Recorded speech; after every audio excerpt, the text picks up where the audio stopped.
In this program, practical exercises and instruction are used to teach IRS representatives how to deal with angry customers. The program features a choice of format, either a face-to-face or a telephone conversation, immediate feedback, and opportunities to repeat the exercise to correct mistakes. Mr. Wentz will come in to see me yet? I haven't seen him yet, no. He's due in at 9 o'clock. If you could page me when he comes in, I'd appreciate it. Okay, sure, I'll let you know, yeah. Hi, can I help you? If you can find the woman that sent me the soda, you can. All right, well, let me just call one of our representatives. Hi, somebody here to see you. Okay, thanks, bye. Yes, sir, somebody will be with you in just a moment if you'll just have a seat over there. Yeah, thanks. Yes, right. Okay, I'll get that information to you as soon as possible. Oh, sure, you're welcome. Bye. When answering customer telephone calls or dealing face-to-face with walk-in customers, your job as an IRS representative is to gather information necessary for resolving tax problems. This can often be difficult, however, especially when a customer's angry and upset. In this exercise, you'll practice diffusing a customer's anger. By diffusing, I don't mean distracting a customer so that he forgets he's angry and so we can have happy customer relations. I do mean taking steps necessary to create a situation that lets you do your job. You establish that situation first by validating the customer's feelings, and second, by paraphrasing the customer's concerns. Validation lets the customer know that you recognize his anger and acknowledge the importance his particular tax problem has to him. It also tells the customer that you will not automatically fight back just because he's angry. Paraphrasing the customer's concern assures the customer that you really do understand his problem. Let's work on validation first. How do you validate an irate customer's feelings? By acknowledging his anger in a way that shows you understand and appreciate his concerns. For example, I'm sorry that tax notice made you angry. Let me see if I had the story right. Or, it seems that bill we sent you really touched a raw nerve. You won't find these responses in an etiquette book, but their honesty and sincerity demonstrate an understanding of and concern for the customer's feelings.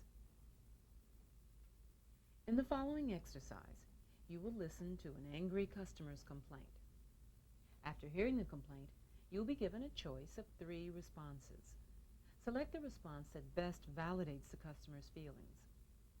You will then hear your selection repeated. To give you a sense of how it would sound if you said it, choose whether you want your response spoken by a male or female voice. Now, decide whether you want to do this exercise as a telephone conversation or as a face-to-face situation with a walk-in customer. You sent me this letter that says I owe more taxes and the penalty for not paying them on time. Well, I paid all the taxes I owe, and I paid them on time. I wrote and told you that I checked my figures. I couldn't find anything wrong.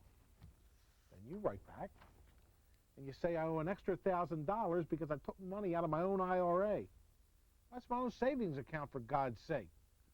So I just want to know what the hell's going on around here. I'm sorry you're upset. Let's just try to get this cleared up. I'm upset. I just don't understand why you think I owe you more money. I'm sorry you feel this way, sir, but according to the record, you do owe $1,016.84. I don't care what your records say. They're wrong. You started off well, but then you provoked him with details about the bill. Remember, your task is simply to acknowledge the customer's anger, to show that you recognize how important his concern is to him. And you want to do this sincerely, respectfully, and without judging his complaint. After all, you don't know the full story yet. Listen again to the customer's reaction. Then select the response that validates the customer's feelings. You sound angry, sir. I sound angry. I am angry.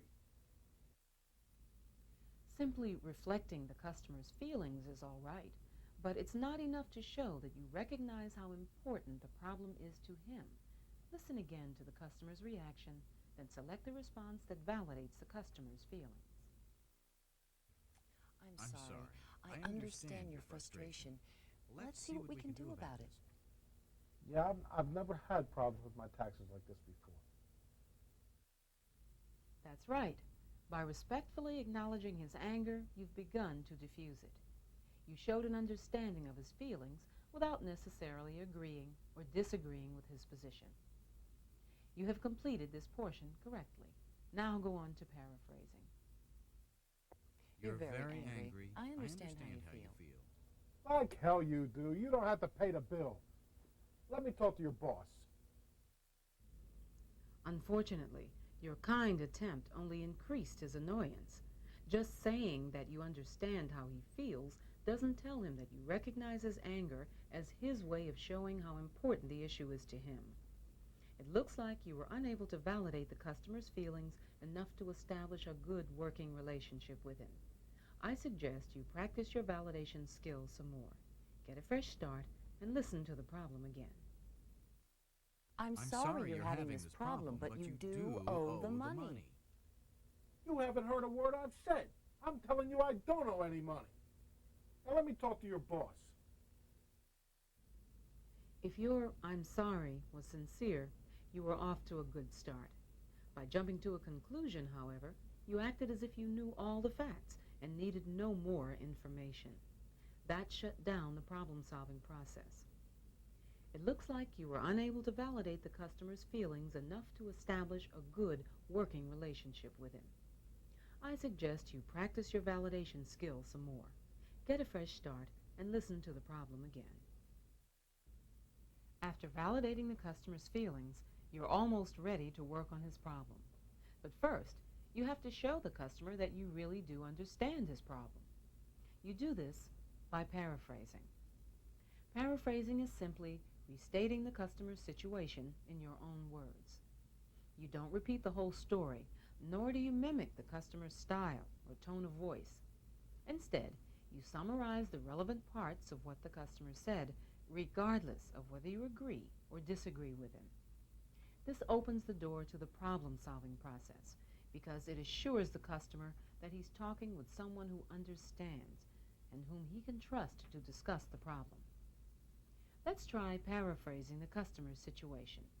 You might want to refresh your memory by listening to the customer's original call.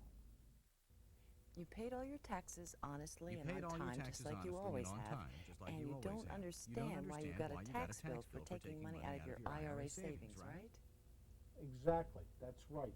Now can you help me straighten this out? When you take money out of your IRA savings before retirement age, you have to pay taxes on it. You should have known that. How the hell am I supposed to know that? I'm no CPA. Instead of paraphrasing what the customer said, you made a judgment. Sometimes incorporating a paraphrase into a judgment works, but in this case, your judgment sounded like a lecture, and it just made him more angry. You have to show the customer that you understand what he is telling you. You do this by stating in your own words what the customer believes his real problem is, regardless of whether you agree or disagree with him. Listen again to the customer's reaction, then select the response that paraphrases the customer's concerns.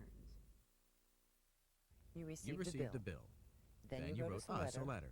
We wrote you back. And now you're upset, right?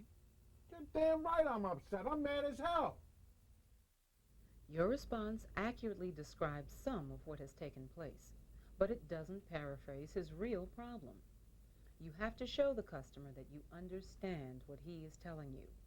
You do this by stating in your own words what the customer believes his real problem is, regardless of whether you agree or disagree with him. Listen again to the customer's reaction, then select the response that paraphrases the customer's concerns.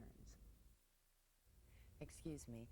You paid all your taxes honestly and on time, just like you always do. You don't understand why you got another tax bill for taking money out of your IRA savings.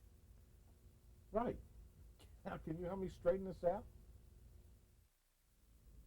Excellent. First, you respectfully acknowledge the customer's feelings. Second, you demonstrated a clear understanding of the customer's problem by accurately paraphrasing it without agreeing or disagreeing with him. You've succeeded in establishing a professional environment where you and the customer are ready to work together to solve the problem. Continue the good work. I'm sorry, I do understand. You got a bill that you think is unfair and you don't understand what you did wrong. Am I correct? Wrong. I understand just fine. You're the one that doesn't understand. Now let me talk to your boss. The customer is not saying he has done something wrong. Your task is to paraphrase what the customer thinks is the problem, which in this case is something he believes the IRS has done wrong. You started well by respectfully acknowledging the customer's feelings, but you mishandled the paraphrasing step. As a result, the customer's anger and the non-productive climate returned. I suggest you retry this exercise. Remember, paraphrasing is restating in your own words what a person has said to you. Excuse me. I think I I understand now. You got a bill, and you're trying to explain why you can't pay it. No, I'm trying to tell you that I don't owe you anything. For crying out loud, I've had it with you. Let me talk to your boss. You assume that he is trying to get out of paying the bill. The real issue is that he believes that he doesn't owe the tax and that the IRS has made an error. You started well by respectfully acknowledging the customer's feelings, but you mishandled the paraphrasing step. As a result, the customer's anger and the non-productive climate returned. I suggest you retry this exercise. Remember, paraphrasing is restating in your own words what a person has said to you. Try validating the customer's feelings. Keep in mind that your objective is to let him know that you recognize his anger as his way of expressing the importance of his concern. Try paraphrasing the customer's concern. Keep in mind that your objective is to restate the primary facts without making a judgment one way or another. This program presents two demonstrations of interactive video disc technology. The first is a technical program that teaches basic electronics. The second demonstration, for the Internal Revenue Service, focuses on interpersonal skills training. Touch Exit or Begin.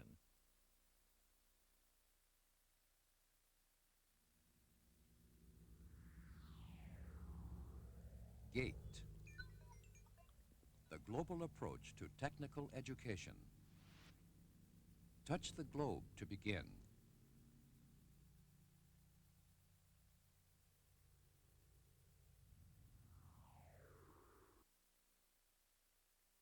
Welcome to a demonstration of interactive electronics training taken from the course Digital Electronics 1.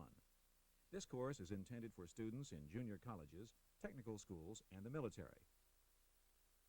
It is self-instructional, allowing students to work at their own pace. A unique record-keeping function tracks each student's progress. In this course, when you want to go forward, stop, or back up, use the panel of symbols called icons at the bottom of the screen. The instruction will pause occasionally to ask you a question or to give you time to think about the information on the screen.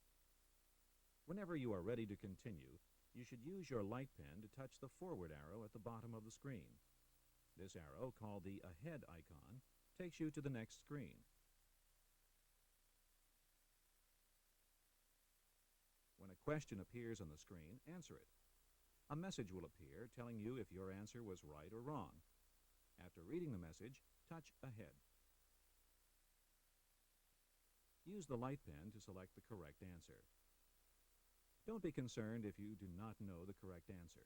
Take a guess, or touch the Ahead icon to skip the question. If you need to learn how to use this output to high or low, based on the type of gate it is digital electronics demonstrations. Now touch the Ahead icon at the bottom of your screen. Processes the input, touch the Ahead icon, and produces an output. For the exercise in this demonstration, you will need to know how the three basic logic gates functions. Now touch the Ahead icon at the bottom of the screen. Processes the input, touch the Ahead icon, and produces an output. For the exercise in this demonstration, you will need to know how the three basic logic gates functions.